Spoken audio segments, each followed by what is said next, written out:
എനിക്കൊരു 5-6 മാസമായി ഇതിനു മുമ്പ് ഞാൻ എല്ലായിടത്തും നടന്നാണ് പോകാറുള്ളത്.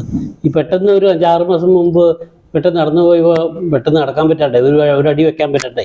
പിന്നെ 3-4 ഡോക്ടർമാരെ കണ്ടു. എല്ലാവരും പറഞ്ഞ പ്രായത്തിൻ്റെയാണ്, ഇത് മുട്ട് മാറ്റി വെക്കണം അങ്ങനെ എന്നൊക്കെ പറഞ്ഞു.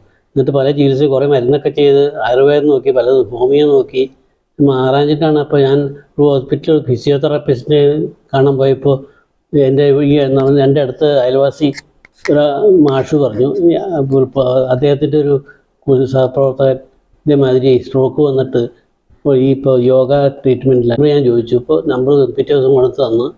അങ്ങനെ ഞാൻ കോണ്ടാക്ട് ചെയ്തു. എനിക്ക് വളരെയധികം നീരായിരുന്നു കാലും മുഴുവൻ, അനങ്ങാൻ പറ്റട്ടെ. ഞാൻ പേടിച്ചു പോയി, ഇനി ഇപ്പം എന്ത് ചെയ്യാം. അപ്പോൾ യോഗ തുടങ്ങാമെന്ന് പറയുമ്പോൾ പലരും പറഞ്ഞു, ഇത് ഇത്ര വയസ്സായപ്പോൾ ഇനി ഇത് യോഗ ചെയ്യാൻ പറ്റുമോ, എന്താ ആലോചിച്ചിട്ട് മതി. എന്നാലും ഞാനും ധൈര്യസമേതം ചെയ്തു. ഒരാഴ്ച കഴിഞ്ഞപ്പോൾ എനിക്ക് വളരെ ബെറ്ററായിട്ട് തോന്നി. അത് പിന്നെ കണ്ടിന്യൂ ചെയ്ത് 1.5 മാസം കഴിഞ്ഞപ്പോഴേക്കും കാല് നീര് കംപ്ലീറ്റ് അങ്ങ് പോയി.